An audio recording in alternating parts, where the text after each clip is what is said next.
make it a real thing also. So I rebel against the structures, and I don't like ongoing commitment. Like, that was all there is. Basically, chess is just a game, wooden pieces, wooden board. This was actually the period where I had to make the decision, but I was not capable of making a good decision in this state because I didn't have any flows. Some years later, I was like, okay, this girl changed my life. A 1 in 1,000 times miracle that he made when the game, and they qualified, and we met playing chess all day long against himself to keep his sanity going. And I think that I look like Like him. like him. My parents got a bit worried. Hey Colin, how are you? Hi, I'm good. You just landed from somewhere. Can you tell us a bit more? I was at the domain conference. How it was? Busy.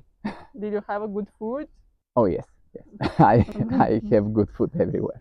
Of course. Top you have. priority.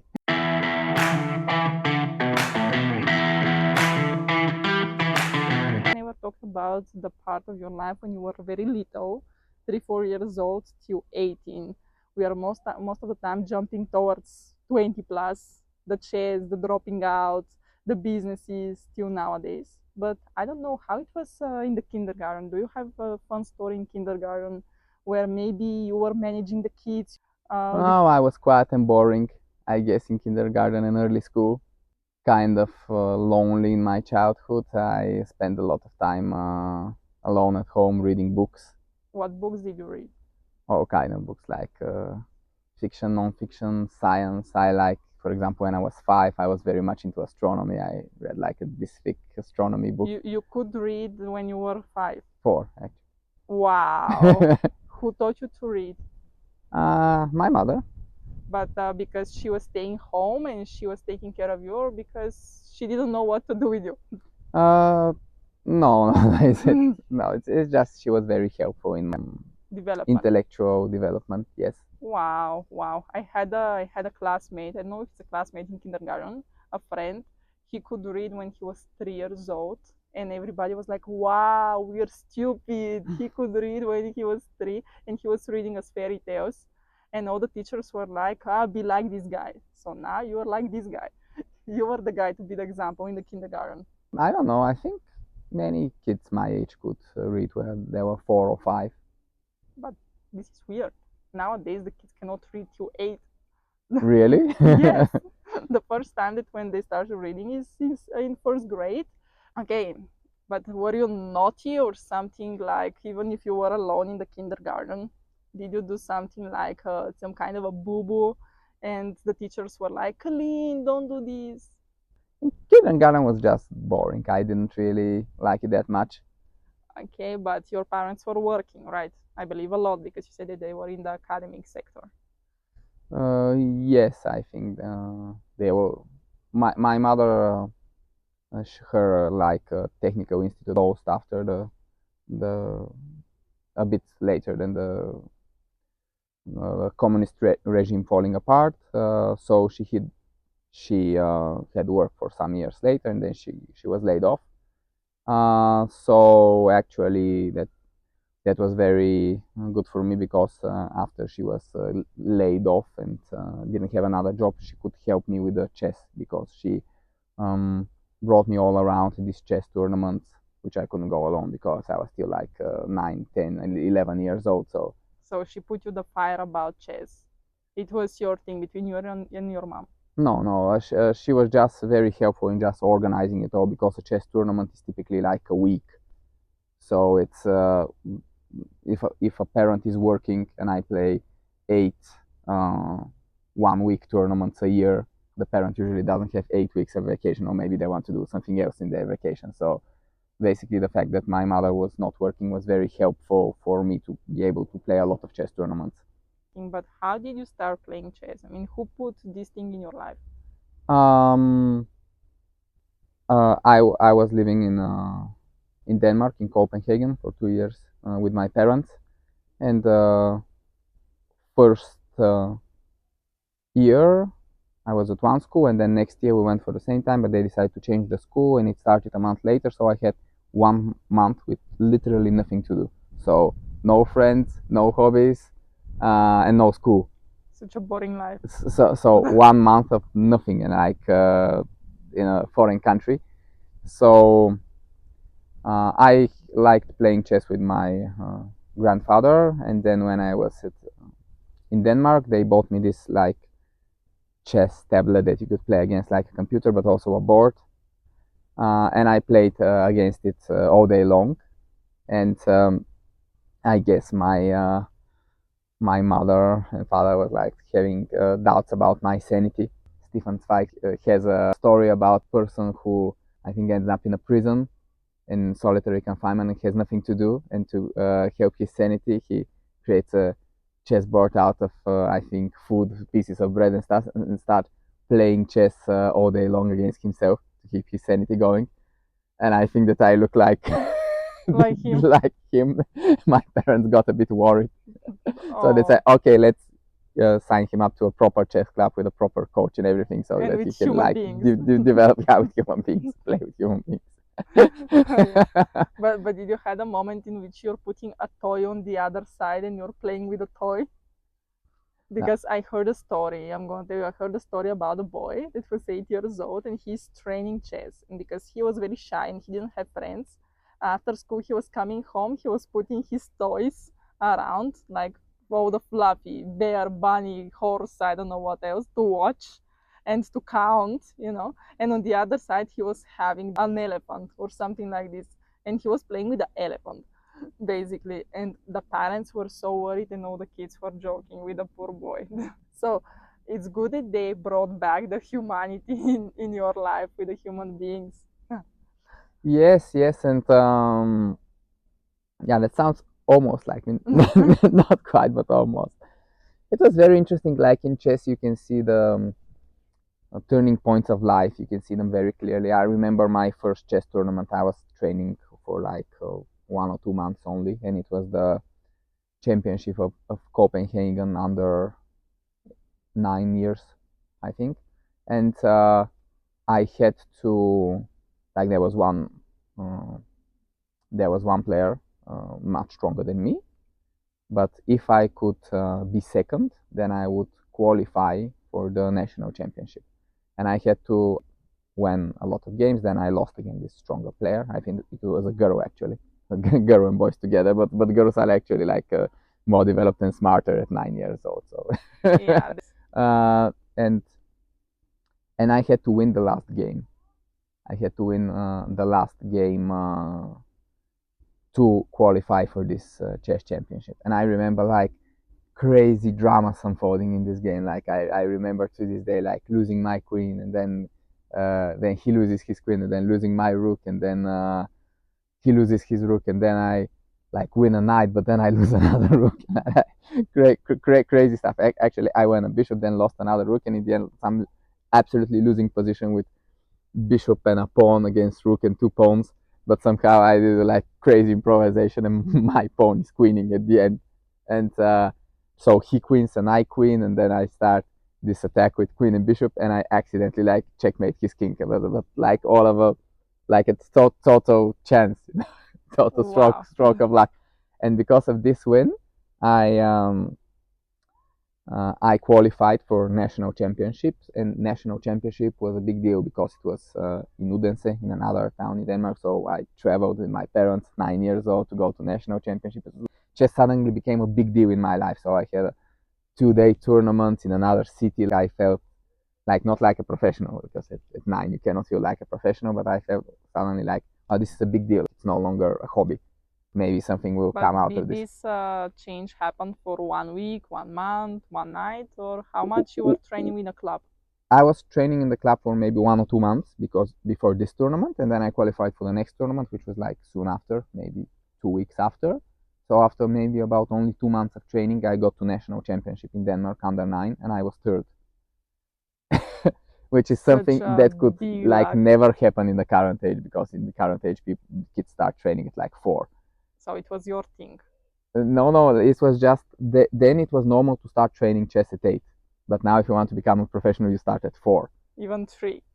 Sometimes even 3, yeah. But 4 is like it's common to start at 4 in the kindergarten.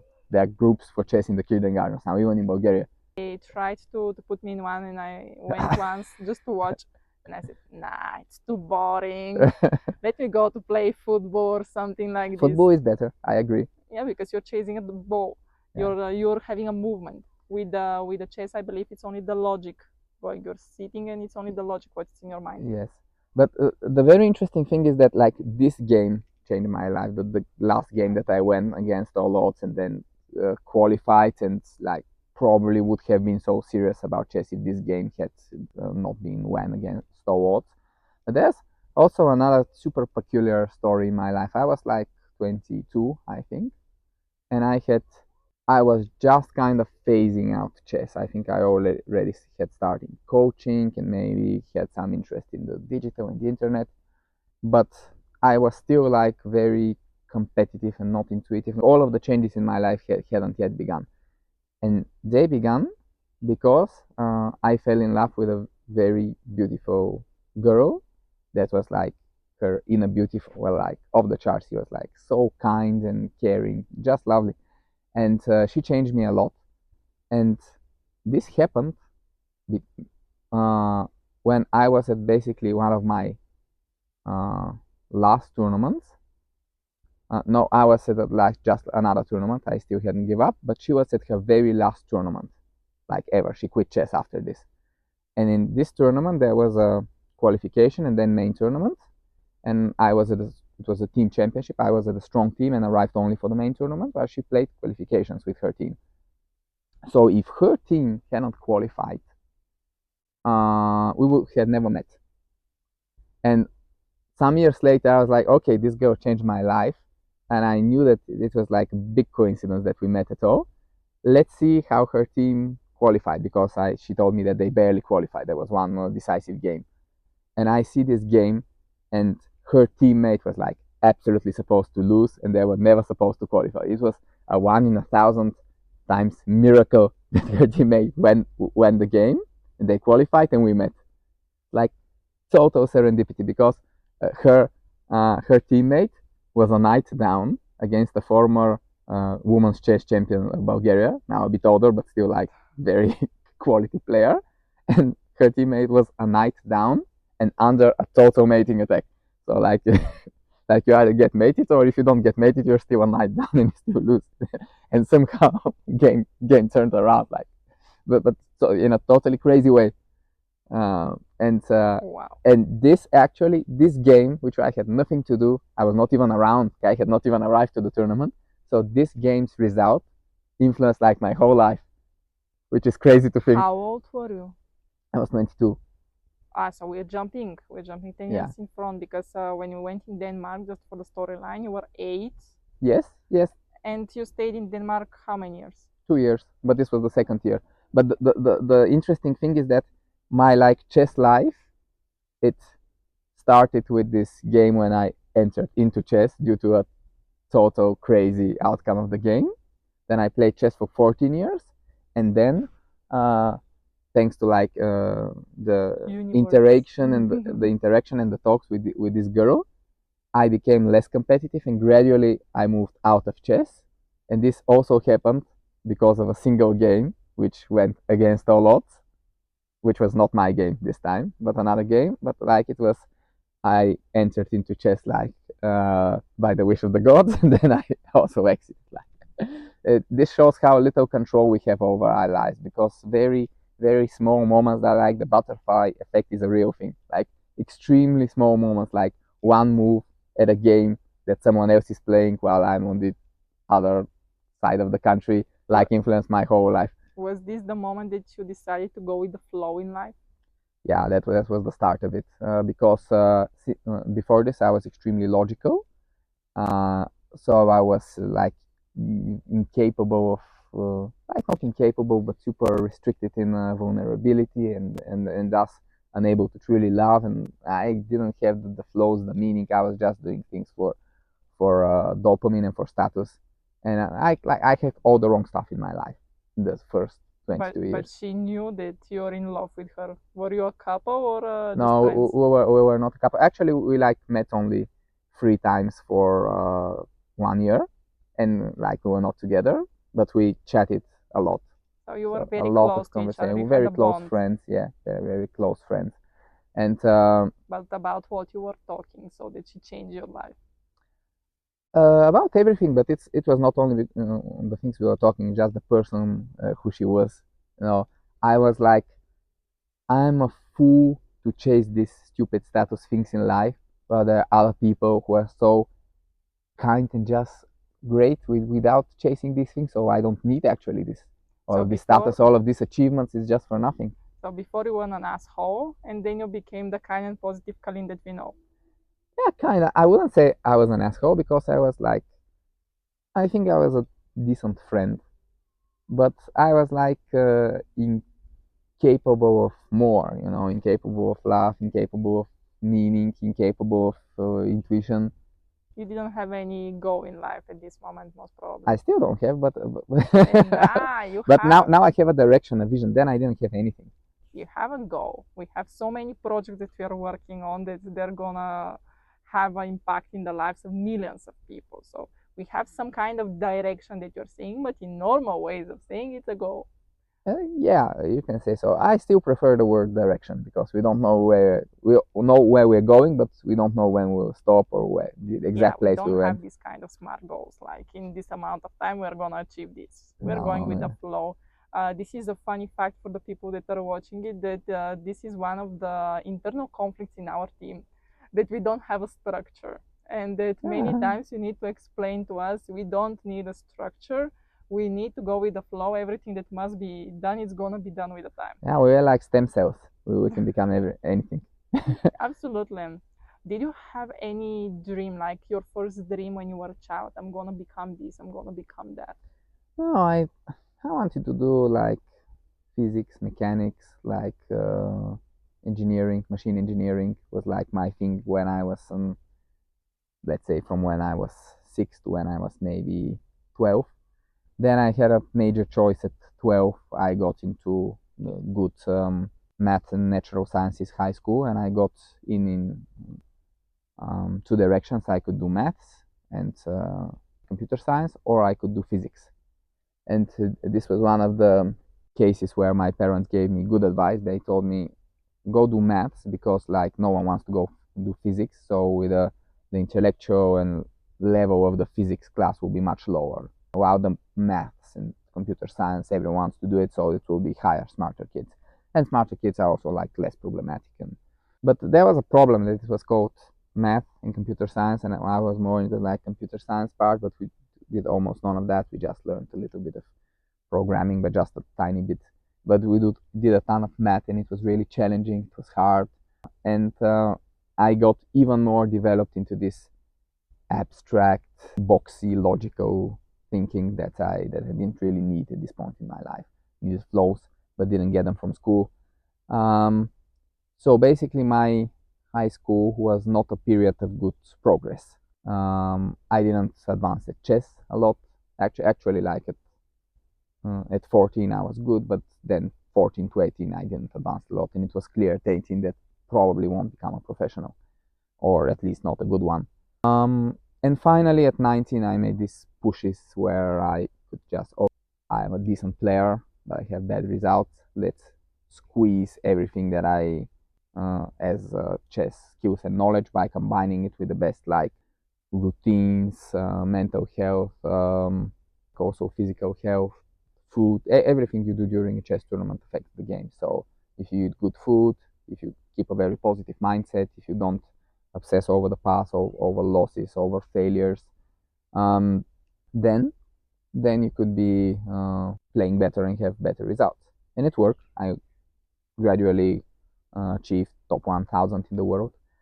But it felt like I had maximized it all. Like chess skills are very slow to improve, and I had already maxed everything else.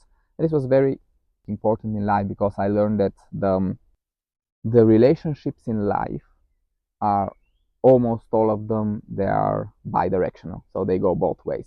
So usually people would want to improve their health and mental health, so then they can improve their results and performance and status and everything people care about.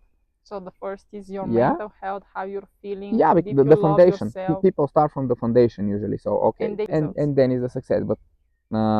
But you can also, but Normally people should care about the mental health and the health and the really important things of life, and then the results will come. But in my case, I cared so much about the freaking performance that I was eating healthy just so I could play chess better and win a game. I was staying with a very positive mindset, like super resilient to bad emotions and stuff. Again, because I wanted to win the game, and it was just insane the level of commitment I had at one point. I was just, okay, I'm losing this game. This is gonna affect the next game, so I'm resigning with a smile, and then I'm keeping smiling all the way. And then when someone asks me, "What did you do?" I say, "I lost," with a smile. And then I keep all of these negative thoughts at bay. And so I had this whole super complicated routine of keeping me at a very good mental state. Well, that was the problem. It was a routine. Like, it was fake. It was working, but it was fake. It was still boxy. And but it was interesting because I knew that I was capable of it. And then when I gradually let go of the box it, I replaced the fake thing with the real thing. So like, fake till you make it is a real thing also, and you can do it in many areas of life. But this was really interesting that I haven't met almost any other chess player who can just lose a game in which they like poured a ton of energy and Time and time, and game is like a few hours, and it's very easy to go into downward spirals. Okay, let's analyze where I made my mistakes. Oh, I did this stupid mistake. I'm such an idiot. It's very easy to go into downward spirals. this says a lot in general about the sports. A lot of people are in their best form while they're in the sports, while they're competing. But Yes. once they stop competing, they start getting older faster. They start getting gray. By gray, the face, you don't feel the light anymore. Just because they're abandoning all this routine, food, people, structure. And by structure, I mean this was what you said, strict norms good of life. structures. But still, I'd say that only if you are a narrow professional high achiever, like you may not be in sports, but you may be in art, in music. For example, if you're a musician, you have to practice a lot, and your practice is not really that enjoyable as the performances. You like play at increased speed to just increase motor skills and stuff like this. So if you're, for example, a guitarist, some of your training is not really as enjoyable as the actual playing. It requires a ton of commitment, and it's not for everyone. I am by a rebel, so I rebel against the structures, and I don't like ongoing commitment. Like, I can commit really strong for a short time, but if it's long ongoing commitment to structures, like to people, I can commit, but like structures, committing to structures is just reducing your freedom. So this is something I don't like, and it was just not for me. Chess is a very like deep, heavy on learning game, and I felt that like the stuff I loved about chess I had maximized. Like, I was traveling all over the world to play tournaments. I had great friends. I was meeting new people. I had challenges, and also challenging myself, and also improving myself a lot, because all of these routines really improved my health, my mental health. I was eating healthy. I was having a very healthy mindset, very positive one. That was all there is. Basically, chess is just a game, wooden pieces, wooden board. It doesn't have the horizons, the visions of life. You're in a very narrow space after all. And after you use this space to improve yourself in every way, the only sensible option is to quit. How did you choose what to study in the university?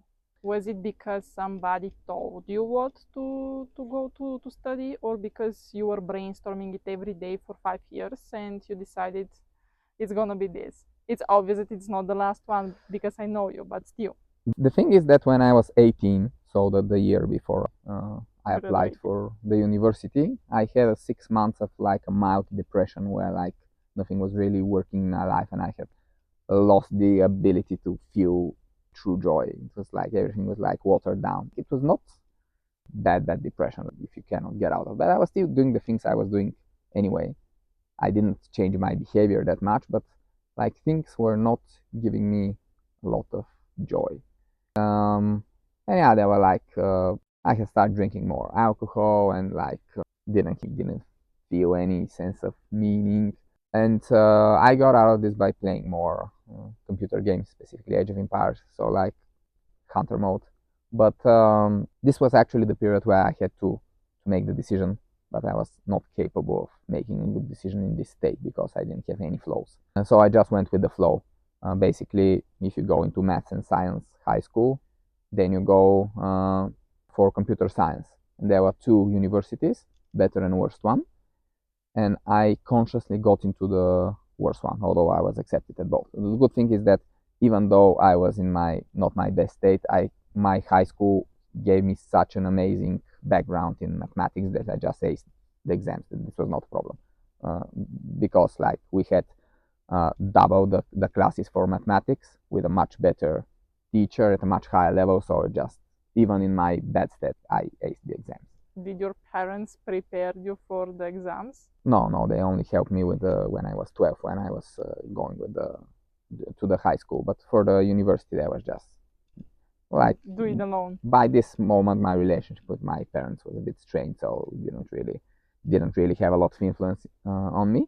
But the thing is that there were two universities, better and worse one, and I was very much aware which the better one was, which was a much better major. But the thing was that in my high school class, it was some of the best like teenagers of Bulgaria in maths, and it was really depressing around so smart people because I'm smart, but they were next level smart. They were absolute geniuses, some of them, and I like it felt kind of depressing to just feel that you're not capable of what they're capable of because just genetic is not a matter of how much you study, and even if it's a matter of how much you study, I wouldn't just want to study all day long to be just as good as someone who just has it in them. And I like didn't want the same. I just wanted normal people around, So that was the main rationale about choosing the less ambition university, which in the end turns out that in terms of curriculum and teachers and everything was much worse. Actually, not a bit worse like I thought, but much worse. So then I quit it because it was just bad. But actually, this was the better choice because I prioritized basically the way I feel over boxes, and it was the worst university, but the better choice. And actually, in this university with the normal people, for the first time, I had something like a real social life. Because with the chess, you are like 1 week tournament, then 2 or 3 weeks off. You cannot really build this lasting relationship. Okay, we could like chat and like call each other from time to time, but it was you go there are 50 of your friends for 1 week. You build meaningful relationship with one or another, and then you go home, and you have some friends at school, but and then you go to the chess tournament again. And I was like, I had this. My life was like cut in pieces. It's just not really helpful for building a social life, and now I was a bit socially awkward and couldn't really find really good friendship. I had one or two closer friends, but couldn't really excel at the art of friendship at this point. Well, when I got into the university with these people, we were all day long together, and they were amazing. The people, not normal people, they were not the geeks that I had in high school and that I would have in the better university. So I prioritized basically social life and flows over achievements, and this was a great choice because it moved my life in a better direction.